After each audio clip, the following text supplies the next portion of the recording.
झण्डै 2 महिना लामो गण्डकी प्रदेशको भ्रमणपछि पूर्व राजा ज्ञानेन्द्र शाह आज काठमाडौँ आइपुग्ने कार्यक्रम छ। आज दिउँसो राष्ट्रिय प्रजातन्त्र पार्टी र राजावादीहरूले त्रिभुवन अन्तर्राष्ट्रिय विमानस्थलदेखि महाराजगञ्ज स्थित निर्मल निवाससम्म र्याली निकाल्ने तयारी छ। यसैबीच स्वागत र्यालीका क्रममा हुन सक्ने सम्भावित घटनालाई मध्यनजर गर्दै जिल्ला प्रशासन कार्यालयले राजधानीको सुरक्षा व्यवस्था कडा पारेको छ। काठमाडौँका प्रमुख जिल्ला अधिकारी ऋषिराम तिवारीले सबै सुरक्षा प्रबन्ध मिलाइएको जानकारी दिए। आज त्रिभुवन अन्तर्राष्ट्रिय विमानस्थल प्रवेशमा कडाई गरिने भएको छ। विमानस्थलमा कडाई भए विमानस्थल प्रवेशद्वारमै स्वागत गर्ने राप्रपाको तयारी छ। राप्रपाले आज लाखौँ मानिस काठमाडौँ उतार्ने बताए पनि 10,000 मानिस उपस्थित हुन सक्ने गृह मन्त्रालयको आकलन छ। गृह मन्त्रालयले पनि सोही अनुसार नै सुरक्षा प्रबन्ध मिलाएको छ। उपत्यका प्रहरी कार्यालय, जिल्ला प्रहरी परिसर काठमाडौँका प्रहरी आज तैनात हुनेछन्। 4वटै सुरक्षा अङ्ग आज तैनात रहनेछन्। राजावादी दलहरूले उग्र रूप देखाउन थाले तथा अवस्था तनावपूर्ण रह्यो भने नेपाली सेनाको समेत परिचालन हुन सक्ने अनुमान कतिपयले गर्न थालेका छन्। विमानस्थलमा भव्य स्वागतपछि पूर्व राजा ज्ञानेन्द्र सवार गाडीसँगै कार्यकर्ताले मोटरसाइकल र्याली गर्ने तयारी रहेको छ। उनीहरूले नारायण हिटी दरबारमा समेत र्याली गर्ने तयारी गरेका छन्। पूर्व घोषित कार्यक्रम अनुसार आज राप्रपाले शक्ति प्रदर्शन गर्ने कार्यक्रम रहेको भए तापनि बुधबार बसेको पार्टीको पदाधिकारी बैठकले उक्त कार्यक्रम स्थगित गरी पूर्व राजा ज्ञानेन्द्रलाई स्वागत गर्ने कार्यक्रम राखेको हो। राप्रपाले आफ्ना नेता तथा कार्यकर्ताहरूलाई विमानस्थलदेखि निर्मल निवाससम्म गौशाला, चावहिल, महाराजगञ्ज जुन स्थानमा पाएक पर्छ त्यहाँ नेपालको झण्डा सहित अनिवार्य रूपमा भेला भएर पूर्व राजालाई स्वागत गर्न उर्दी जारी गरेको छ। पूर्व राजालाई स्वागत गर्न राप्रपासँगै दुर्गा प्रसाईको अभियान र विश्व हिन्दू महासङ्घ, शिवसेना नेपाल लगायत आधा दर्जन बढी सङ्घ संस्थाका टोली परिचालन हुनेछन्। राप्रपा लगायत सडक आन्दोलन सुरु गरेका अन्य समूहले आज हजारौं जनता सडकमा उतार्ने जनाएका छन्। विमानस्थलभित्र राप्रपाका नेताहरूले स्वागत गरेर बाहिरिएपछि विभिन्न समूहले स्वागत गर्ने कार्यक्रम तय भएको छ। पूर्व राजा ज्ञानेन्द्र समिट एयरको विमानबाट दिउँसो 2:30 बजे काठमाडौँ आउने कार्यक्रम छ। पूर्व राजासँग निजी सचिव राजीव शाही र निजी सुरक्षाकर्मी हुनेछन्। छोरा पारस अस्वस्थ भएको कारण पूर्व राजा बाहेक परिवारका बाँकी सदस्यहरू निर्मल निवासमै छन्। केही समयदेखि पूर्व राज परिवार समिट एयरमा यात्रा गर्न थालेका छन्। पूर्व राजा ज्ञानेन्द्रले फागुन 7 गते जारी गरेको सन्देशमा अब राजाले हेरेर नबस्ने र जनताको साथ पाए आफू फेरि सक्रिय हुने उल्लेख गरेका थिए। सोही भनाइलाई आधार मानेर अन्य दलका नेताले पूर्व राजाप्रति कटाक्ष गरेका थिए। प्रधानमन्त्री केपी ओली, नेपाली काङ्ग्रेसका सभापति शेरबहादुर देउबा र माओवादी अध्यक्ष पुष्पकमल दाहालले पूर्व राजा ज्ञानेन्द्रलाई निर्वाचन जितेर सत्ता सञ्चालन गर्न चेतावनी दिएका थिए। नेपाली दिदीबहिनी तथा दाजुभाइहरू, नेपालमा प्रजातन्त्रको मिरमिरे बिहानी उदय भएको फागुन 7 गतेको शुभ सन्दर्भमा हामी सबै नेपालीलाई हार्दिक शुभकामना व्यक्त गर्दछौँ। प्रजातन्त्र स्थापनाका निम्ति उदारता दर्शाइ बक्सिने हाम्रो जिजु बुवाजु राष्ट्रपिता श्री 5 त्रिभुवनको सम्झना गर्दै यो अवसरमा मौसुफप्रति हामी श्रद्धा सुमन अर्पण गर्दछौँ। जनता र राजा मिलेर प्रजातन्त्रलाई सबल बनाउन लागि परेको इतिहास साक्षी छ। त्यसैले प्रजातन्त्रका निम्ति जीवनदान दिने ज्ञात अज्ञात शहीदहरू र प्रजातन्त्रका लागि क्रियाशील रहने सबै पात्रहरूप्रति पनि हामी उच्च सम्मान भाव राख्दछौँ। प्रजातन्त्र आजको युगको उत्तम शासन पद्धति हुनुपर्ने हो। आम जनताको मन, मगज र मतका आधारमा देशको विधि व्यवस्था, तथा मान्यता अनुसार राज्य सञ्चालन गर्ने सर्वमान्य आदर्श पनि हुनु पर्दथ्यो। यसबाट हामी कोही विमुख छैनौँ। राष्ट्रभित्रका हरेक वर्ग, समूह वा व्यक्तिको हक अधिकारको संरक्षण गर्दै प्रतिष्ठा तथा प्रगति अघि बढाउने प्रजातन्त्र सबैको प्रिय व्यवस्था हुनु पर्दथ्यो। यसमा कहीँ कसैको शङ्का हुनु हुँदैन। प्रजातन्त्रको कुरा गर्दा हामीले यसलाई वाद विवाद, द्वन्द्व, विग्रह वा विरोध प्रतिरोधको अर्थले मात्र बुझ्नु हुँदैन।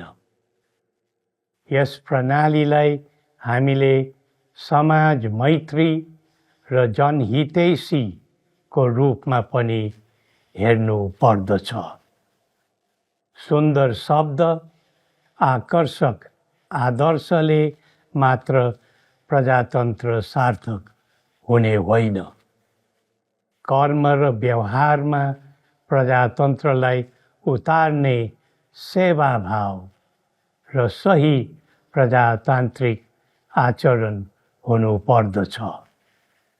सबैको पहिचान हुनु पर्दछ। सबैको अस्तित्व सुरक्षित हुनु पर्दछ। निषेधको दृष्टिकोण राख्ने राजनीतिले प्रजातन्त्रलाई बलियो बनाउँदैन।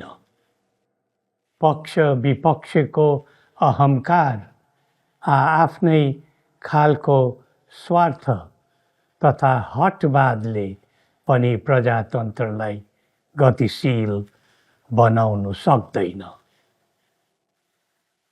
आज देशको इतिहास मेटिँदै गएको छ। नेपालको अस्तित्व नासिँदै गएको छ। नेपालका होनहार जनशक्ति दिनहुँ ताती लागेर देशबाट बाहिरिँदै गएका छन्। नेपालीको पसिना आफ्नो माटोमा होइन, अन्तै पोखिरहेको छ। जन्मदै नेपालीको शिरमा हजार होइन, लाखको ऋणभारको बोझ छ। हाम्रा कल कारखाना, व्यापार व्यवसाय निरन्तर धराशायी बन्दैछ। हुँदा हुँदा हाम्रा शिक्षालयहरूमा समेत शिक्षक र विद्यार्थीहरू पातिलिँदै गएका छन्। नेपालको पद्धति, नीति र गतिविधि ठिक छैन। यहाँ बसेर केही हुँदैन। श्रम, सिप, चेतना र ज्ञान भएका हाम्रा नागरिकहरूमा त्यस प्रकारको भाष्य चलिरहेको छ। यस्ता कुराले प्रजातन्त्रलाई शोभनीय बनाउँदैन। प्रजातन्त्र आशा जगाउने प्रणाली हुनु पर्दछ। जनताको भरोसा बढाउने प्रणाली हुनु पर्दछ। प्रजातन्त्र फल्दै फुल्दै जाँदा हामी सबैको भाग्य र भविष्य चम्कन्छ भन्ने भावना जागृत गराउने हुनु पर्दछ। तर 3 दशक यताको हाम्रो स्थिति यस्तो छैन। आम जनताको मुहारमा मुस्कान ल्याउने, जनतालाई खुसी र सुखी बनाउने, सबैले खोजेको र हामीले चाहेर रोजेको पनि त्यही प्रजातान्त्रिक व्यवस्था हो। व्यवस्था बदलियो भन्नेहरूले अवस्था राम्ररी बदल्न नसक्नु दुःखद कुरा हो। हाम्रो यो नेपाल देश भक्त पुर्खाहरूले फलाएको र फुलाएको सुन्दर राष्ट्र हो। यो राष्ट्रमा कुनै सङ्कट नआओस् भन्ने हाम्रो परिकल्पना हो। त्यसैले राष्ट्रको हितमा हामीले उदारता राख्दै आयौँ। त्यति मात्र होइन, हामीले जनताको भलो होस् भनेर आफ्नो ओहदा र सुख सुविधालाई पनि त्याग गरेका हौँ। त्यागले कसैको कद सानो हुने होइन र त्यस्तो भावलाई कसैले पनि कमजोरी ठान्नु हुँदैन। कतै कुनै पक्ष नगरी सबैलाई समेटेर जाने हाम्रो अभिलाषा हो। हाम्रो त्यागको अर्थ र आशय पनि त्यही नै हो। हाम्रो इतिहासलाई नाश गरेर र पहिचानको अपमान गरेर हामी उँभो लाग्दैनौँ भन्ने कुराको हेक्का राखेर हामी अघि बढौँ। विगतका कमी कमजोरी तथा आफ्नो प्रकृति र संस्कृति विरुद्धका त्रुटि सच्याएर अघि बढ्ने चेतना हामीलाई प्राप्त होस्। देशका निम्ति र राष्ट्रका खातिर हाम्रो समर्पण निष्ठा सदैव हुनेछ। राष्ट्र रक्षाको निम्ति सबैको अनुशासन र इमानदार प्रयत्न हुनुपर्दछ। हामीले पहिले पनि राष्ट्रिय समस्या सुल्झियोस् भनेर त्याग गरेका हौँ।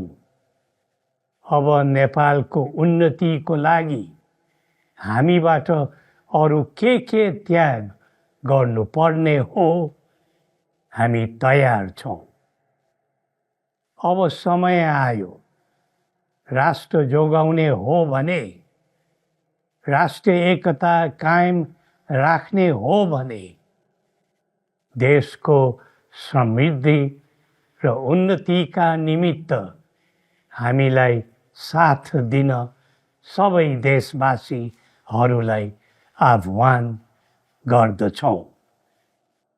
श्री पशुपतिनाथले हामी सबैको कल्याण गरून्। जय नेपाल।